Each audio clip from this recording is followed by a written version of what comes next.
내 말은 상속자가 미성년인 동안에는 그가 종과 조금도 다르지 않다는 것입니다. 그가 모든 것의 주인이라 하더라도요. 도리어 그는 아버지가 정해놓은 날까지는 후견인과 집 관리인 밑에 있습니다. 우리 자신들도 이와 마찬가지입니다. 우리가 미성년이었을 때 우리는 세상의 초보 원리들 밑에 종이 되어 있었습니다. 그러나 때가 찬 시점이 왔을 때 하나님이 자신의 아들을 내보내셔서 여자한테서 나게 하시고 율법 아래 놓이게 하셨습니다.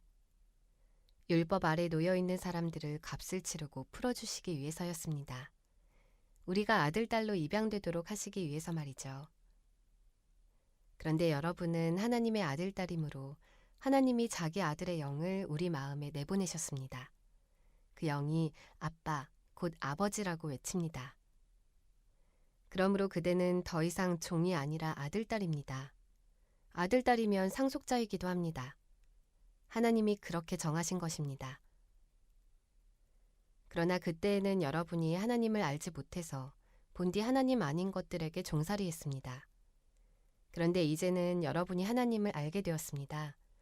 아니, 오히려 여러분은 하나님이 아시는 사람이 되었습니다. 그런데 어떻게 여러분이 부실하고 빈약한 초보 원리들로 다시 되돌아가 그것들에게 다시 새로이 종살이하려고 하시는 것입니까? 여러분이 날들과 달들과 절기들과 해들을 지킵니다. 나는 여러분 일로 두렵습니다. 여러분을 위해 내가 수고한 것이 이러다가 헛수고가 되지는 않을까 해서요. 여러분은 나처럼 되십시오.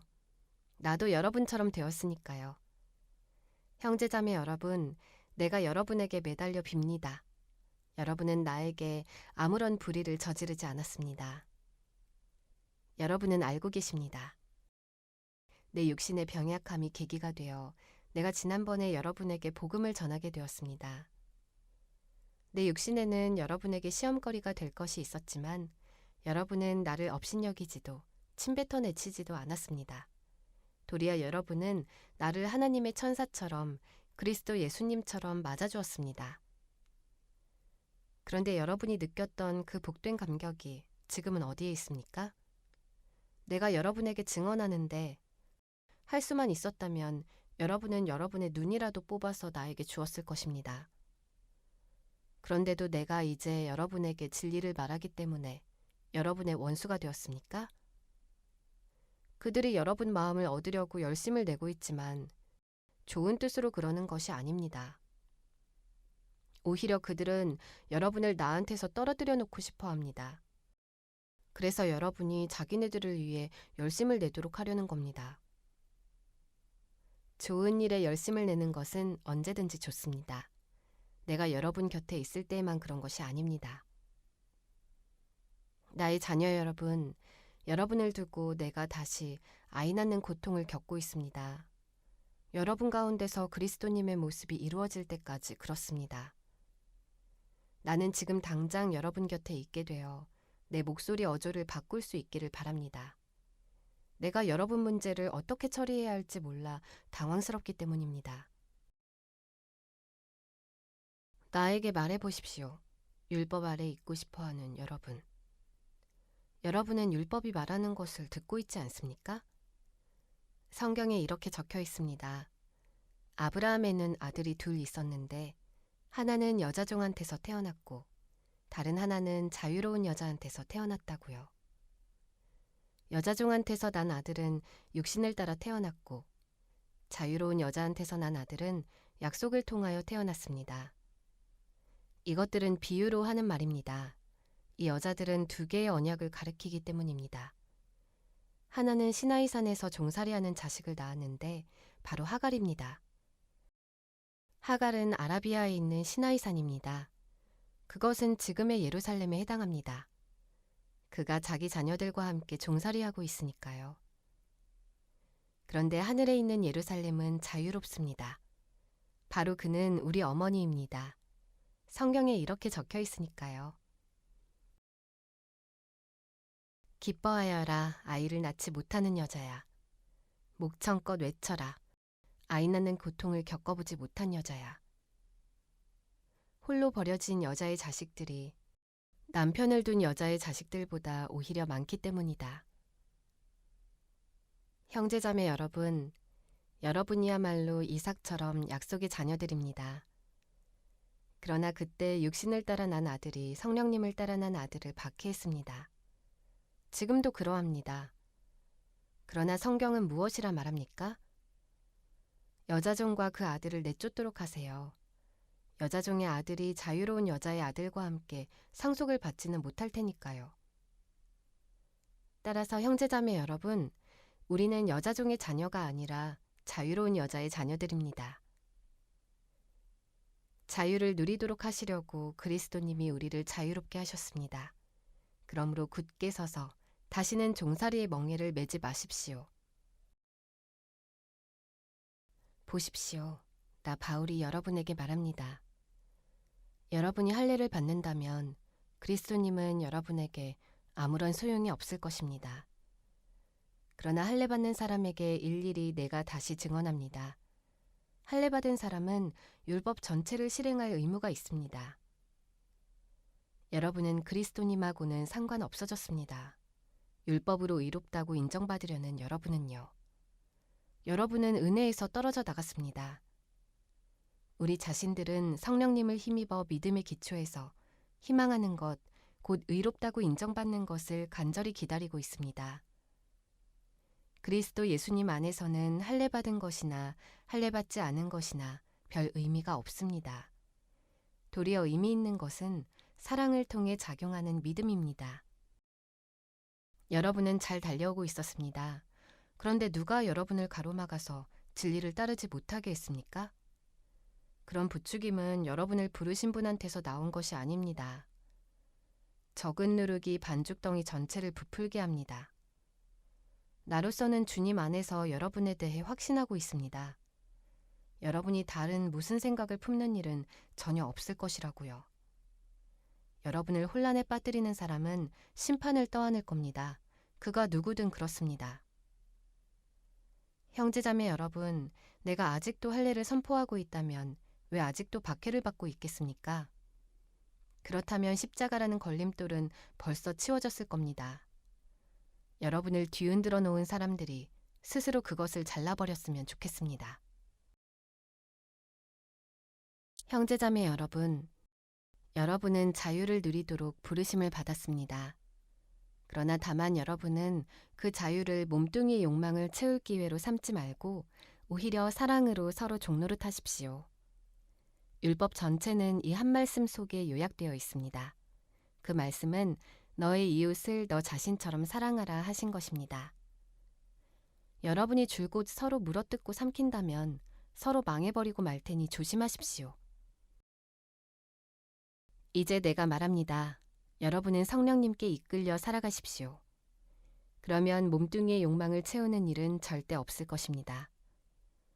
몸뚱이가 욕망하는 것은 성령님에 반대하고 성령님은 몸뚱이에 반대하시니까요. 이것들은 서로 맞서 있기 때문입니다. 그래서 여러분이 바라는 것이 무엇이든 그것들을 실행하지 못하게 합니다. 여러분이 성령님께 이끌려 살면 여러분은 율법 아래 있지 않습니다. 이제 몸뚱이의 일들은 분명합니다. 그것들은 음란한 짓, 깨끗하지 못함, 멋대로 놀아남, 우상숭배, 주술, 적개심, 다툼, 질투, 분노, 자기만 생각함, 분쟁, 분열, 시샘, 술 취함, 흥청망청함과 그 비슷한 것들입니다. 내가 여러분에게 경고합니다. 전에도 경고했던 대로입니다. 이러한 일들을 하는 사람들은 하나님 나라를 상속받지 못할 것입니다.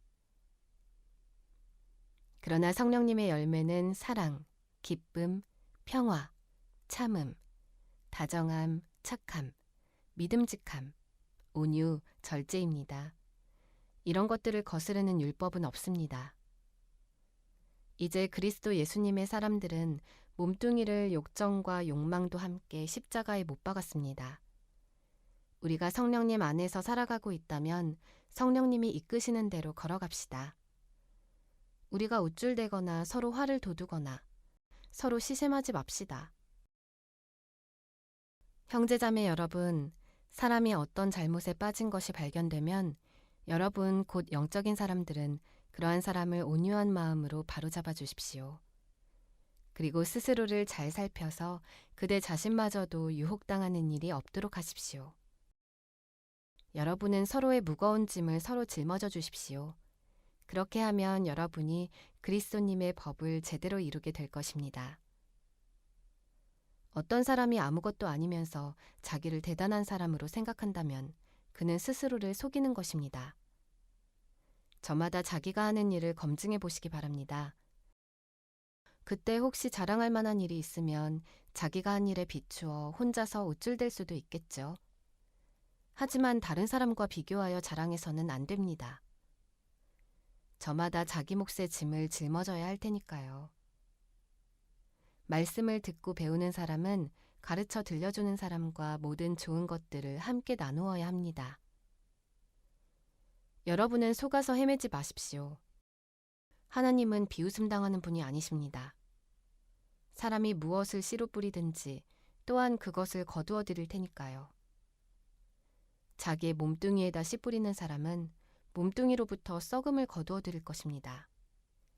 그러나 성령님에다 씨 뿌리는 사람은 성령님에게서 영원한 생명을 거두어 드릴 것입니다. 우리는 좋은 일을 하다가 실망하지 맙시다. 지쳐 쓰러지지 않으면 적절한 시기에 거두어 드릴 테니까요. 그러므로 우리에게 기회가 있는 대로 모든 사람들한테, 특별히 믿음의 식구들한테 선한 일을 합시다. 잘 보십시오. 나의 손으로 여러분에게 이렇게 큰 글씨로 썼습니다. 몸뚱이에서 드러나는 것에서 멋있어 보이고 싶어하는 그런 사람들은 여러분에게 할례받도록 강요합니다.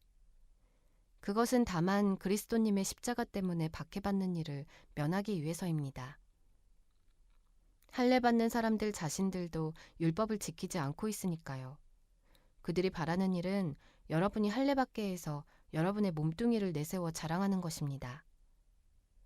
그러나 무엇을 자랑한다는 것은 나에게 있을 수 없는 일입니다. 우리 주 예수 그리스도님의 십자가 말고는요.